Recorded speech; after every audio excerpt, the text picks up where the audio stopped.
ഈ work start ചെയ്തപ്പോൾ മുതൽ എന്നോട് കുറച്ചൊക്കെ പേര് ചോദിക്കുന്നൊരു കാര്യമാണ് എങ്ങനെ അത് പഠിച്ച് എങ്ങനെ അങ്ങനെ ഒന്ന് ചെയ്ത് തുടങ്ങാനുള്ള ഒരു ഐഡിയ കിട്ടി നോക്കി. ഓളോടൊക്കെ എനിക്ക് പറയാനുള്ളത്, ഇങ്ങനെ ഒരു ബിസിനസ് സ്റ്റാർട്ടപ്പ് എന്നുള്ള പ്ലാനൊക്കെ മൈൻഡിൽ വെച്ച് തുടങ്ങിയ സംഭവം നല്ലത്. ഡിഗ്രിക്ക് കഴിഞ്ഞ് വെറുതെ ഒരു പണിയില്ലാണ്ടിരിക്കുന്ന ടൈമിൽ ഏതോ ഒരു റീൽ കണ്ടപ്പോൾ മനസ്സിൽ കയറി ഒരു ഐഡിയ ആണ്. പിന്നെ ഒന്നും നോക്കിയില്ല. അതിൻ്റെ ഒരു പഴയ ഷൂ ഉണ്ടായിരുന്നു, അതും പൊക്കിക്കൊടുന്ന് തേച്ച് വെച്ച് അതുമാണ് ഞാൻ ഫസ്റ്റ് താജ്മഹൽ വേണ്ടത്. ഇതാണ് കേട്ടോ വർക്ക്. ഫസ്റ്റ് ചെയ്തതിൻ്റെ എല്ലാ കുറ്റവും കുറവ് ഇതിനുണ്ട്. ഇപ്പോൾ നോക്കുമ്പോൾ വലിയ രസമൊന്നുമില്ലെങ്കിലും അന്നത് കാണാൻ നല്ല രസമുണ്ടായിരുന്നു. വീട്ടിലെല്ലാവർക്കും ഇഷ്ടമായതുകൊണ്ട് ഒരു കോൺഫിഡൻസ് കിട്ടി. പിന്നെ ഒന്നും നോക്കിയില്ല, 2-3 ഫോട്ടോ എടുത്തങ്ങ് ഇൻസ്റ്റയിലിട്ട്. അതിനുശേഷം 2-3 പേർ കൂടി നമ്മൾ ഇതേ സെയിം ഷൂമ ചെയ്തിട്ടുണ്ടായിരുന്നു. വീട്ടുകാരൊന്നും ഇത് വലിയ കാര്യമാക്കി ഉണ്ടായിരുന്നില്ല. ടീച്ചർ ക്ലാസ്സൊക്കെ തുടങ്ങി ഹോസ്റ്റലിൽ പോയാൽ നിർത്തിക്കോളൂ എന്ന് വിചാരിച്ച് ഞാനും ആരും മൈൻഡ് തന്നെ ഇരുന്നു കേട്ടോ. അങ്ങനെ ഇരിക്കുമ്പോഴാണ് അത് സംഭവിച്ചത്. മാഷാല്ലാ, ഒട്ടും പ്രതീക്ഷിക്കാതെ നമുക്കൊരു വർക്ക് വന്നു. അന്ന് നമുക്ക് വെറും 200 ഫോളോവേഴ്സ് ഉള്ളൂ കേട്ടോ.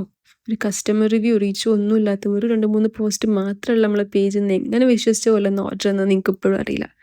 ഇതായിരുന്നു ആ വർക്ക്. ഇതിൽ പിടിച്ചാണ് നമ്മൾ കയറിയത്. എപ്പോഴും നമ്മൾ വലിയ ഗ്രോത്ത് ഒന്നും ആയില്ലല്ലോ ഇവിടെ എത്തി നിൽക്കണ്ടെങ്കിൽ അതിന് റീസൺ അന്ന് നമ്മൾ ട്രസ്റ്റ് ചെയ്തിട്ട് നമുക്ക് ഓർഡർ തന്ന ആ ഒരു കസ്റ്റമറാണ്.